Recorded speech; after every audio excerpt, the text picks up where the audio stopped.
Hello, and welcome to Tim's Reflections from Ohio, a YouTube video series where we've been talking about and reflecting on parables and stories that Jesus told, as well as just general teachings from the entire Bible. And today, for our reflection, I've chosen a passage from Psalm 91, and we'll be reading verses 11 and 12. Again, Psalm 91, verses 11 and 12. And we read these words, "For he shall give his angels charge over you, to keep you in all your ways. In their hands they shall bear you up, lest you dash your foot against a stone." Here is a promise that God will take care of his children. He will protect them. It says he will give his angels charge over us to keep us in all our ways. In their hands they'll bear us up, lest we dash our foot against a stone. I wanted to share two stories today. One of them I read several years ago, and it was from a book that I do not have in front of me right now, but it has stuck with me all these years.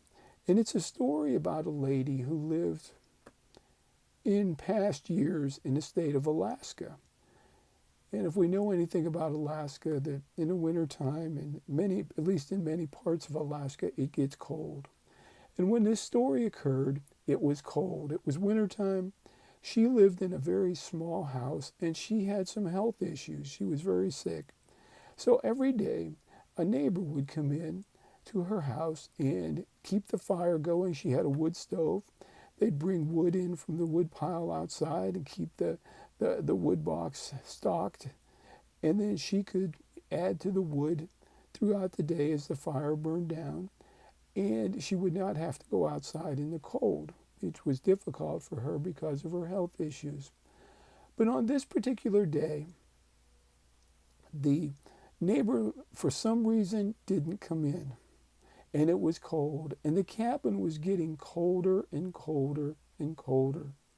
And she was laying there in the room, same room the stove was in, on the couch, and she was not able, because of the cold and her health issues, she was not able to get up.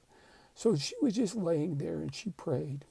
And she prayed, and she told God about her situation, that the neighbor had not come in yet, and the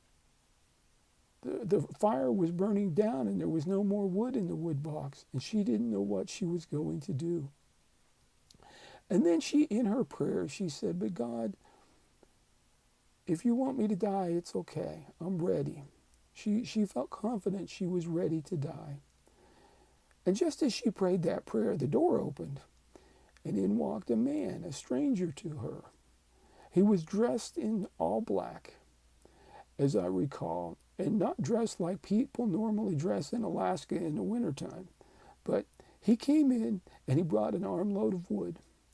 And he put the wood in the stove, and he got the fire going, and then he went back outside and made several trips in, carrying wood in for the wood box, and was filling it up, and the fire was going, and the cabin was starting to get warmer. But she noticed that he'd walked in several times, but she noticed she had never seen his face. His face was turned the other way every time he walked past her. And the last trip that he made in, she did not say a word. No, he had not said a word. She did not say a word, but she thought in her mind, "Are you an angel?" And just as she thought those words, he looked at her and he nodded. She saw his face, he nodded. He finished filling up the wood box, opened the door, and he was gone. And she laid there and she thought about it. And the whole thing was going through in her mind as to what had happened. And then she had this thought, if he was really an angel, there'll be no tracks in the snow outside.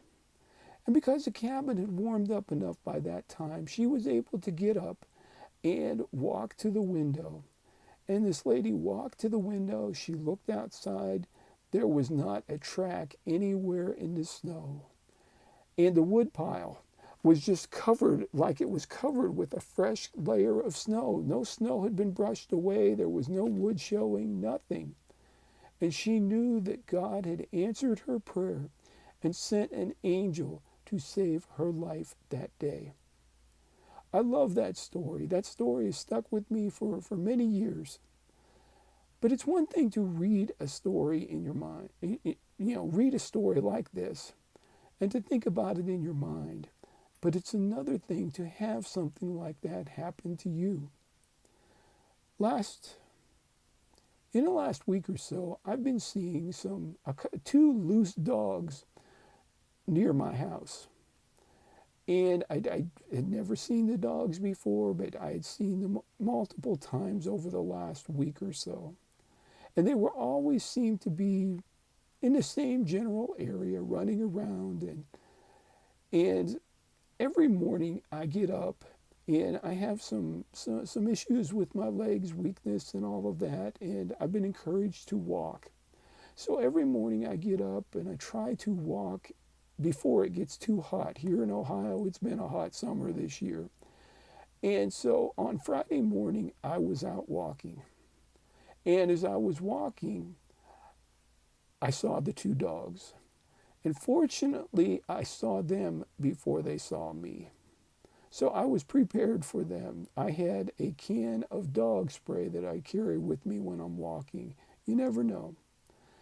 Well, they didn't see me right away, but they were on the other side of the street that I was walking on, and then they saw me, and here they came. And I didn't know what to expect. They were two dogs, a smaller brown one and a larger black one. And the little brown one was just the nastiest dog, coming at me, baring her teeth. It was a female, baring her teeth and growling and snarling. And I pulled out my dog spray. I sprayed at her several times.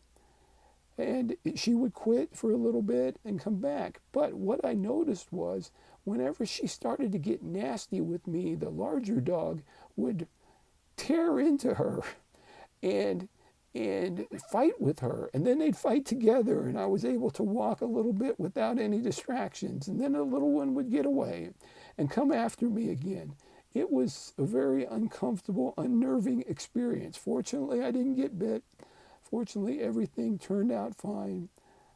I came home and I wanted to call the dog warden here in our county, but they were closed. So I called the local police department. They got a message to the dog warden, and the dog warden called me later in the day and said they were coming out to get the dogs.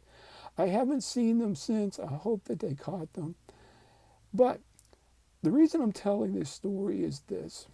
When I saw when that little dog came after me, and as I said, it was the nastiest little dog, but that big dog would tear into that dog, the little dog, and I started thinking about that afterward.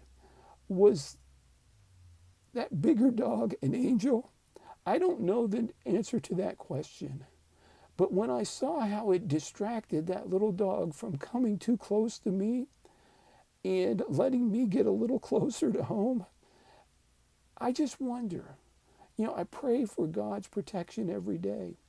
And there was an angel influencing that dog on last Friday. I'm thinking it was. And I'm thinking God took care of that situation for me. And I'm very thankful for that. I'm very, very thankful that it could have ended differently than it did. I'm thankful that God took care of me. And there are many times when God takes care of us and we don't even know about it. Maybe we're going to the store to buy groceries, or we're going to running an errand, or going to an appointment, or whatever. And we get left a little bit later than we wanted to. There's some kind of a delay that holds us up. There could be that was an angel delaying us because there was an accident that we avoided by not being in a certain spot at a certain time. We came a little bit later and avoided that accident. We never know. We never know Sometimes it's obvious, like the dog, that there was something going on there. But sometimes it's not. And when we get to heaven one day, we'll be able to talk to God and we'll be able to hear from Him all the times that His angels protected us and saved us. So I encourage you that in the coming week to think about these words from Psalms, and I'm going to read them again. For He shall give His angels charge over you to keep you in all your ways. In their hands they shall bear you up, lest you dash your foot against a stone. We'll leave it there. I encourage you to think about these words, this passage, these two verses in the coming weeks. Get them in your mind so that they'll be there. And you can remember that God will take care of you. It's a personal thing with Him. He loves us. He loves us because we are His children. Thank you so much for viewing the video. As always, if you've been blessed, please hit that thumbs up button. Leave a comment. They're always appreciated. And if you've not done so, please subscribe to the channel so you'll receive notification of new videos coming out in the future. Thank you so much, and as always, remember this, that God loves you. He loves you so much that He sent His Son to die on the cross all those years ago so that you and I, the